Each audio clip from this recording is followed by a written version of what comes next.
Hey guys! So this week's video is going to be a little bit different. Every 6 months, me and my friends get together and do a life reset. The things that have worked well, what hasn't been working well, and plan for the next 6 months or the next year ahead. I'm the one that usually hosts, so I usually put together a presentation that we run through slide by slide and go through the reset together. We've been doing this for almost 3 years now, and I'm really excited about this one because I feel like it's going to be very different from the ones previously.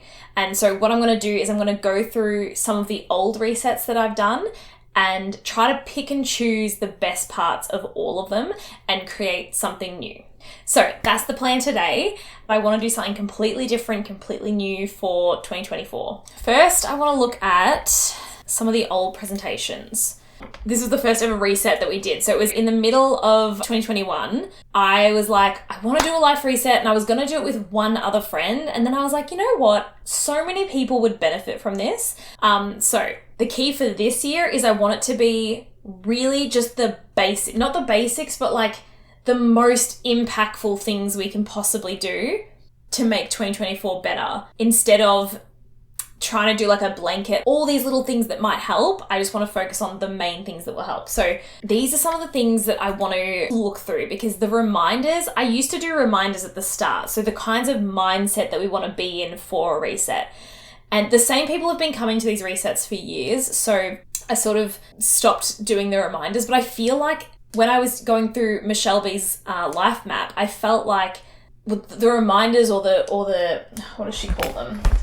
The principles of Michelle B's life map really like set the stage for how I went through and prioritized my goals for next year. And so I feel like the reminders and mindset and the principles that we use are actually like the backbone of a reset, or like doing it the right way instead of making vague statements that you don't follow through with. So what I'm going to do is I'm going to scan this first presentation, see if I can pull out anything that is helpful, and then move on to the next one. I don't want to show much of Michelle B's life map because obviously you should go and buy it if you're interested. But basically in every reset I've ever done, it's always been we've looked at the past first, and then we look ahead to the future. So we reflect on the previous year, on our previous goals, on how we've been feeling, and then we would set new intentions for upcoming year. And what I found really interesting about Michelle B's life map is she would always have you look at what you're wanting for the future and then contrast that with the past. Vision first and then current reality second. And I feel like that might be a better way to do it, because when you do it the other way around, it's like you're pegging your starting point at where you are now, which might not be anywhere near where you want to be. And when you start it from there, it feels like you can only go so far. But I feel like if you start from where you want to be and then draw a line back to where you are now, you've got a clearer path and your vision is more in line with what you're wanting it to be, as opposed to what you think you can do.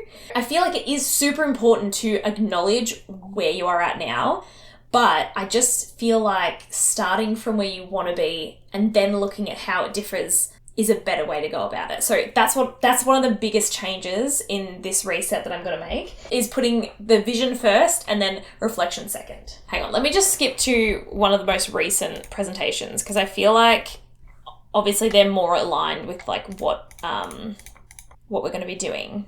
Oh, so that's the draft for this year. So it's the spring reset. We decided to do a quarterly one because we were doing them 6 monthly, and then we decided we'd do one in spring. 6 months is a long time. Like, things can completely change in that amount of time. So 3 months just felt a little bit more, it just felt better to do a reset in 3 months. So this was the most recent one that I made. So it started off with, how do you want to feel? Oh, that's interesting. Wait, did I? Oh, no, that's right. So I did start with, how have you been feeling? And then how do you want to feel? And then what actions you can take to move towards those feelings. So environmental changes, tweaking things, mindset shifts.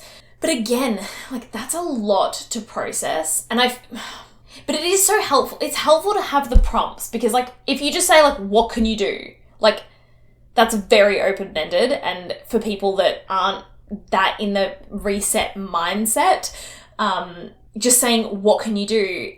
might be limiting. But if you have things like once-off tasks that you can do or environmental changes, like those things that feel a bit more concrete, it's interesting because I feel like the evolution of these presentations has really changed over time. So if I go back to, let's say the second one okay, so I sadly lost my New Year reset at the start of 2022, but this is the half year reset. Okay, so let me just have a look because I haven't even looked at this like since I made it or like since we did it. So I had a few reminders. So lead with self-compassion always, and no negative self-talk or judgment, because that is so easy to do when you're doing a life reset, to look back at your goals or reflect on how you've been feeling and be like, I haven't done anything, I'm, calling yourself names, judging yourself. And life resets are not about that. It is not about judging. It's more about like objectively looking at and thinking about why you didn't achieve certain goals or why, you weren't able to. And then it's just like looking at it objectively. Okay, I didn't achieve that goal. I don't have to beat myself up about it, but I can make some changes and try and do it differently in the future. So avoid I should, I need. Yes, 100%. A lot of Michelle B's life map is all about not saying should, and I agree, and I want to try and emphasize that as well. I feel like I've emphasized it so much, but it's so easy to do without even realizing. And even if it's not like you're not saying the word, it's just like having that kind of like energy like behind your goals. So like you might be saying I want to, but like the feeling is like I should do this. So yeah, just being like conscious of that.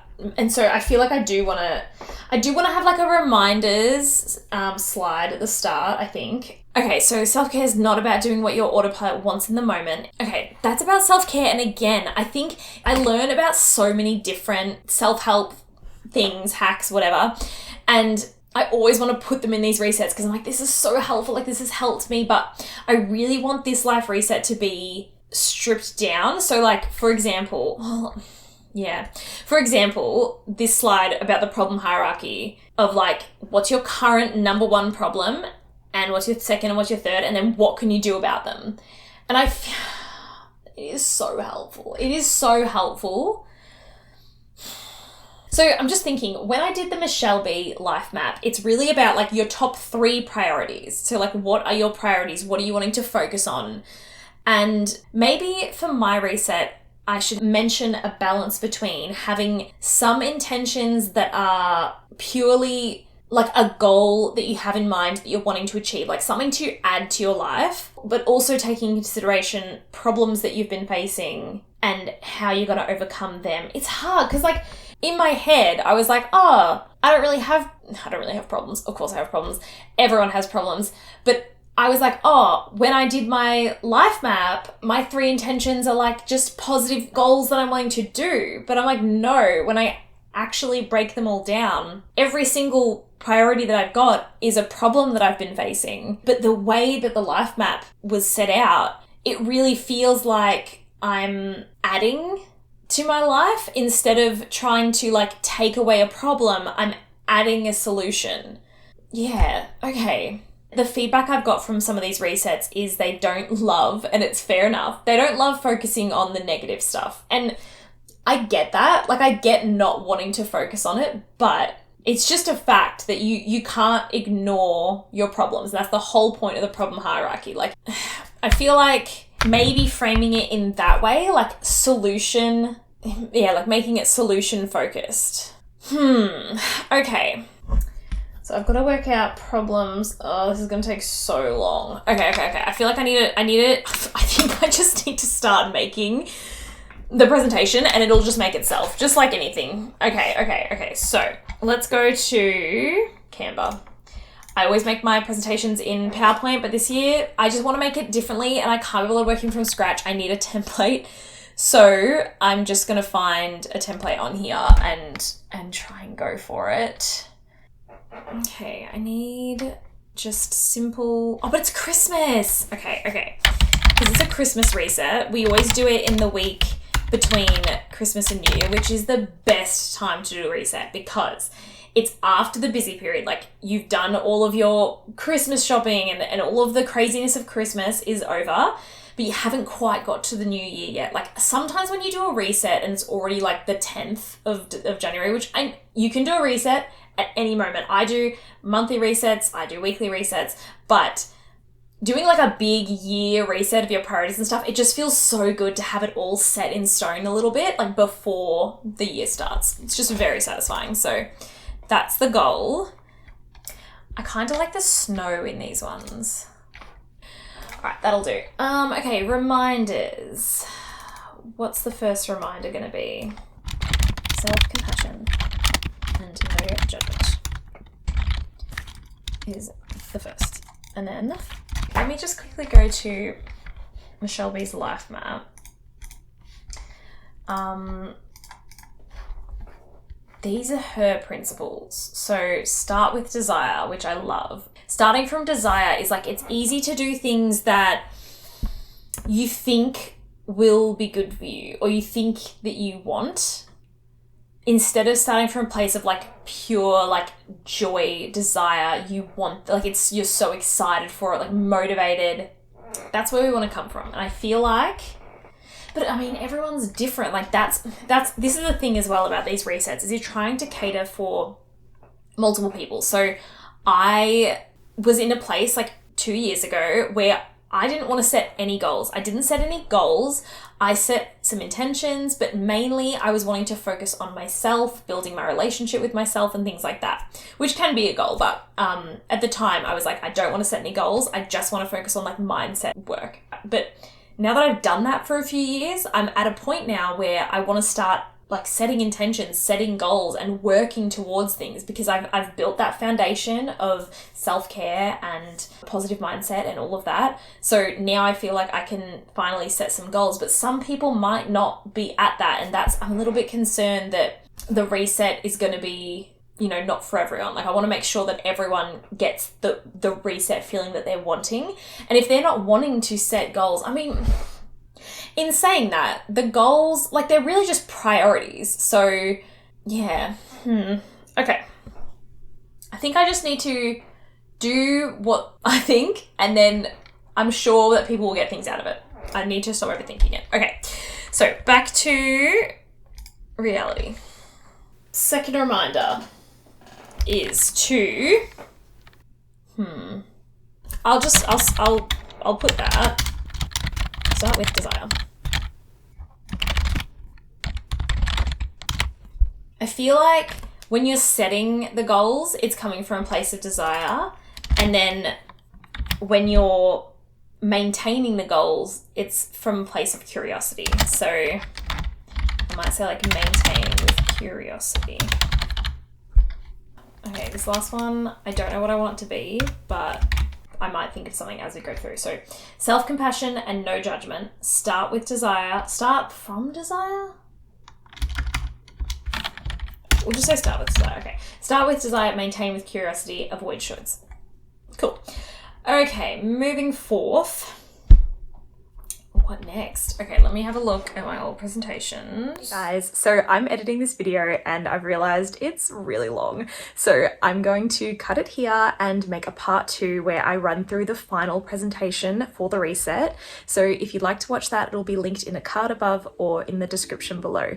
Thanks so much for watching and I'll see you guys in the next one. I love the word priorities because I feel like it immediately puts that motivation behind the intention, because intention feels like a very relaxed word. Well, I intended to do it, but I didn't. Like how they want to feel emotionally might not be one of their priorities, or how they want to feel physically might not be one of their priorities. Like it is important to think about those things, but I just don't think that you don't want to like force a priority onto someone.